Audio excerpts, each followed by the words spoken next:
नमस्कार दोस्तों, मैं हूं अश्विनी और आप देख रहे हैं बीपी कैपिटल, जहां हम ट्रेडिंग को सिंपल, प्रैक्टिकल और लॉजिकल तरीके से समझते हैं। आज की इस वीडियो में मैं आपको एक ऐसा पावरफुल बुलिश सेटअप दिखाने वाला हूं जो सिर्फ इंडिकेटर पर नहीं बल्कि प्राइस एक्शन की असली साइकोलॉजी पर काम करता है। अगर आप निफ्टी या बैंक निफ्टी में इंट्राडे ट्रेडिंग करते हैं और हर दिन कंफ्यूजन रहता है कि कब कॉल ऑप्शन बाय करें और कब इसको अवॉइड करें, तो यह वीडियो आपके लिए गेम चेंजर साबित हो सकती है।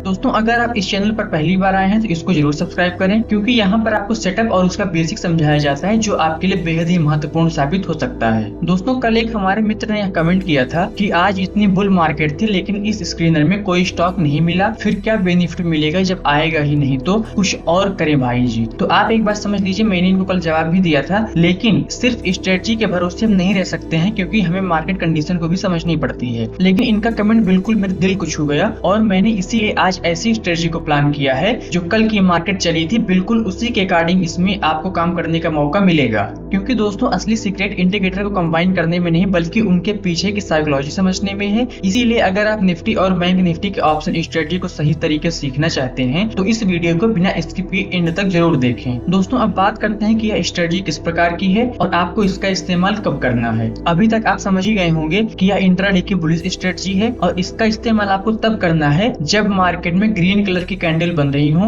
मार्केट बुलिश सेंटीमेंट में हो और लगातार ऊपर की तरफ जा रहा हो, यानी कि निफ्टी, बैंक निफ्टी और सेंसेक्स में ग्रीन कलर की कैंडल बननी चाहिए। दोस्तों, अब सबसे महत्वपूर्ण बात आती है कि आपको इस स्ट्रेटजी में कौन कौन सी इंडिकेटर का इस्तेमाल करना है और उसकी क्या सेटिंग रखनी है। तो आपको सबसे पहले स्टडीज में जाना है और यहाँ पर एक इंडिकेटर सर्च करना है, बॉलिंजर बैंड। तो नीचे आप देखिए यहाँ पर बॉलिंजर बैंड लिख कर आ रहा है, इस पर आपको क्लिक कर देना है। जब आप इस पर क्लिक करेंगे तो यह कुछ इस तरीके का इंडिकेटर आपके सामने लग जाएगा। इसकी सेटिंग भी एक बार आप समझ लीजिए। इसमें पीरियड में 20 रहेगा, फील्ड में क्लोज रहेगा, स्टैंडर्ड डिविएशन में 2 रहेगा, मूविंग एवरेज टाइप में सिंपल रहेगा। इसमें आप देख रहे हैं यहाँ पर लिखा हुआ है बॉलिंजर बैंड टॉप और इसका कलर अभी ब्लैक से है। इसको बदल के हम कर दें ग्रीन से ताकि सही तरीके से समझ में आए। और यहाँ पर आपको नीचे दिखाई दे रहा होगा, यहाँ पर लिखा हुआ है बॉलिंजर बैंड्स बॉटम, तो इसको हम कर देंगे रेड कलर से और यहाँ से हम इसे डन कर देंगे। इसके बाद दोस्तों, आपको दूसरा इंडिकेटर लेने के लिए फिर से स्टडी में जाना है और यहाँ पर आपको इस बार सर्च करना है मूविंग एवरेज। तो यहाँ पर आप नीचे देखिए मूविंग एवरेज लिख कर आ रहा है, इस पर आपको क्लिक कर देना है। जब आप इस पर क्लिक करेंगे तो एक बॉक्स आपके सामने ओपन होगा, इसमें इसकी सेटिंग दी गई है। इसकी सेटिंग में क्या रहेगा दोस्तों, इसकी सेटिंग में आप देखिए यहाँ पर पीरियड में 50 लिखा हुआ है, इसको बदल के कर देना है 20 और फील्ड भी क्लोज ही रहेगा, टाइप में सिंपल ही रहेगा। इसका कलर भी रेड से है, इसको हम ऐसे रहने देंगे। यानी कि दोस्तों, यहाँ पर आपको 20 की सिंपल मूविंग एवरेज इस्तेमाल करनी है और यहाँ से हम इसे डन कर देंगे। इसके बाद दोस्तों, एक इंडिकेटर हमें और लेना है, फिर से जाना होगा स्टडीज में और यहाँ पर आपको सर्च करना है सुपर ट्रेंड। नीचे आप देखिए सुपर ट्रेंड लिख कर आ रहा है, इस पर आपको क्लिक कर देना है। जब आप इस पर क्लिक करेंगे तो यहाँ पर देखिए अभी एक लाइन लगी हुई है, इसकी सेटिंग एक बार हम समझते हैं। इसमें अभी पीरियड में 7 है और मल्टीप्लायर में 3 है, तो 3 को बदल के हमें कर देना है 2.5 और अब ट्रेंड की जो लाइन है वो बिल्कुल लाइट ग्रीन कलर से है, इसको बदल के हम कर देंगे डार्क ग्रीन से ताकि सही समझ में आए। और डाउन ट्रेंड की लाइन रेड से है, इसको भी हम कर देंगे ब्राइट रेड से ताकि और अच्छी तरीके से दिखाई दे आपको और यहाँ से इसे डन कर देना है। इसके बाद आपको आखिरी इंडिकेटर लेना होगा, उसके लिए फिर से जाना है स्टडीज में और यहाँ पर इस बार आपको सर्च करना है RSI।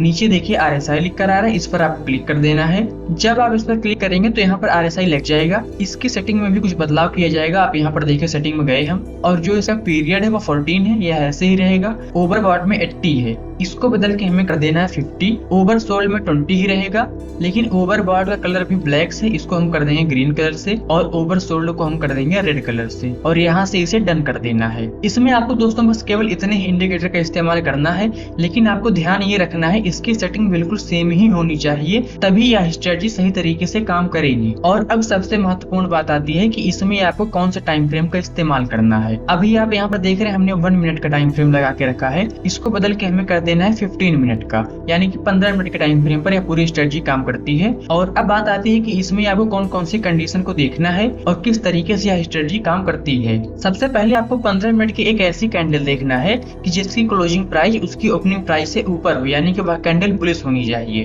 तो आप यहाँ पर देखिए इस कैंडल की जो क्लोजिंग है वो यहाँ पर है और इसकी ओपनिंग यहाँ पर नीचे है, यानी कि दोस्तों इससे साफ पता चलता है कि बायर्स यहाँ पर एक्टिव हो चुके हैं। अब इसकी दूसरी कंडीशन आपको इस कैंडल कैंडल के पीछे वाली कैंडल में देखना है कि वह कैंडल भी बुलिश हो, यानी कि जो उसकी क्लोजिंग प्राइस हो वह उसके ओपनिंग प्राइस से ऊपर होनी चाहिए। तो आप इसके पीछे की कैंडल अगर देखेंगे तो इसकी ओपनिंग प्राइस यहाँ पर नीचे है और इसकी क्लोजिंग प्राइस इसके ऊपर है। इसका मतलब ये है कि बाइंग लगातार हो रही है और मार्केट में रिवर्सल शुरू हो चुका है। अब आपको तीसरी कंडीशन देखना है बॉलिंजर बैंड में कि जो करंट कैंडल की क्लोजिंग हो वह लोअर बॉलिंजर बैंड के ऊपर होनी चाहिए। तो अभी तक की हमारी दोनों कंडीशन इस कैंडल पर मैच हुई है। अगर आप इस कैंडल की क्लोजिंग देखेंगे तो यहाँ पर है ऊपर, और आप अगर लोअर बॉलिंजर बैंड की बात करें तो यहाँ पर है नीचे है, यानी कि स्पष्ट रूप से दिखाई दे रहा है कि यहाँ पर हमारी यह कंडीशन भी मैच हो रही है। इसका मतलब ये है कि प्राइस ओवरसोल्ड जोन से निकलकर ऊपर जा रहा है। इसके बाद की कंडीशन आपको देखना है मूविंग एवरेज में कि जिस कैंडल पर यह सारी कंडीशन मैच हो रही है उस कैंडल की क्लोजिंग 20 SMA के ऊपर होनी चाहिए।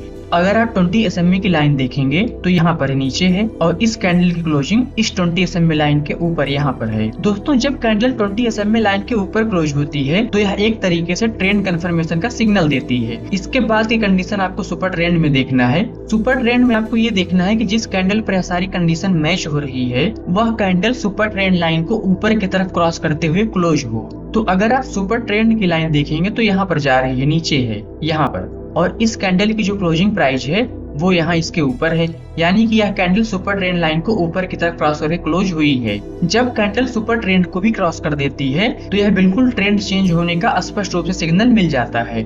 इसके बाद दोस्तों आपको आखिरी कंडीशन देखना है RSI में कि जिस कैंडल पर सारी कंडीशन मैच हो रही है उस कैंडल पर RSI 50 से ऊपर होना चाहिए। तो अभी तक की सारी कंडीशन इस कैंडल पर मैच हुई है, और अगर आप इस कैंडल पर RSI देखेंगे तो मैं RSI को थोड़ा सा बड़ा कर देता हूँ ताकि और स्पष्ट रूप से समझ में आए। आप RSI की 50 लाइन देखिए, यहाँ पर नीचे है, और मैंने भी कुछ देर पहले RSI 50 को ग्रीन कलर से मार्क किया था, यानी कि जहाँ पर RSI 50 से ऊपर होगा वहाँ पर इस तरीके से ग्रीन कलर का एक सिग्नल मिल जाएगा। तो इस कैंडल पर सारी कंडीशन मैच हुई, और यहाँ पर अगर आप RSI देखेंगे तो 50 लाइन से ऊपर है। यहाँ पर जब दोस्तों RSI 50 से ऊपर होता है तो यह हमें एक तरीके से स्ट्रॉन्ग बुलिश मोमेंटम का संकेत देता है, और जिस कैंडल पर सारी कंडीशन मैच हो जाती है वहीं से इसमें हाई प्रोबेबिलिटी का एंट्री सिग्नल बनता है। दोस्तों यह पूरी कंडीशन निफ्टी में कल यानी कि 17 अप्रैल को 15 मिनट के टाइम फ्रेम पर पहली कैंडल पर ही मैच हुई है। और इस चार्ट को थोड़ा सा हम छोटा कर देंगे ताकि सही तरीके से आपको दिखाई दे कि हाँ वास्तव में इसमें कंडीशन मैच होने के बाद कुछ मोमेंट मिला भी है या नहीं मिला है। तो 15 मिनट के टाइम फ्रेम पर जो पहली कैंडल बनी थी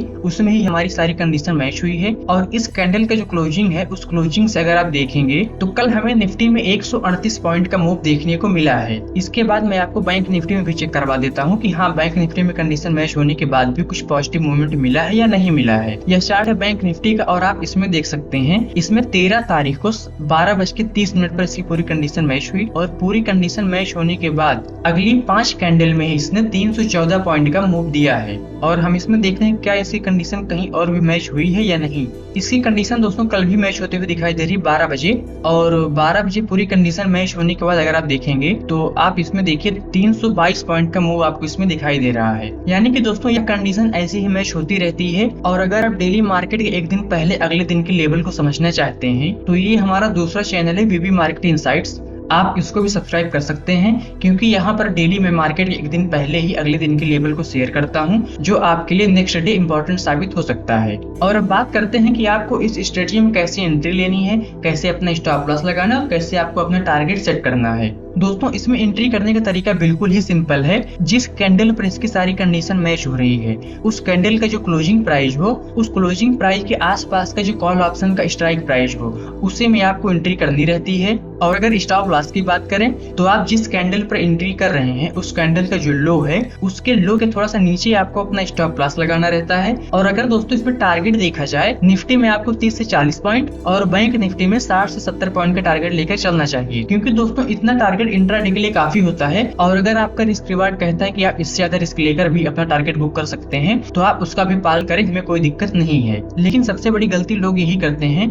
कि वह बिना स्टॉप लॉस के ट्रेड करते हैं जो पूरी कैपिटल को रिस्क में डाल देता है। एक बात आपको हमेशा याद रखना है, सेटअप फेल भी हो सकता है और फेल होता भी है, इसीलिए हर ट्रेड में स्टॉप लॉस लगाना बहुत ही जरूरी है और आप अपनी कैपिटल का केवल 1 से 2% ही रिस्क पर लगाएं, क्योंकि मार्केट में सर्वाइवल ही सबसे बड़ी सक्सेस है। दोस्तों अगर आप कमेंट करके कहेंगे तो कल मैं इस स्ट्रेटजी का स्क्रीनर भी बना दूंगा, लेकिन आपको इसका सीधे इस्तेमाल करने से पहले बैक टेस्ट करना चाहिए और पेपर ट्रेड करना चाहिए, इसके बाद ही आप इसको इस्तेमाल में ले सकते हैं। और दोस्तों अगर आप मार्केट ओपनिंग से पहले मार्केट का मूड समझना चाहते हैं तो आप हमारे इस टेलीग्राम चैनल से जुड़ सकते हैं और यहाँ पर मैंने आपके लिए एक मैसेज भी शेयर करके रखा है, आप इसको जरूर पढ़ें। और अगर दोस्तों आपको यह वीडियो हेल्पफुल लगी है तो वीडियो को लाइक जरूर करें और चैनल को सब्सक्राइब करना न भूलें, साथ ही बेल आइकन प्रेस करके नोटिफिकेशन ऑन कर लें ताकि आपको हमारी हर नई वीडियो की अपडेट समय समय पर मिलती रहे। तो दोस्तों आज की वीडियो में बस इतना है, फिर मिलते हैं अगली वीडियो में एक और टॉपिक के साथ। तब तक के लिए नमस्कार, आप देखते रहिए वीबी कैपिटल। आपका दिन मंगलमय हो।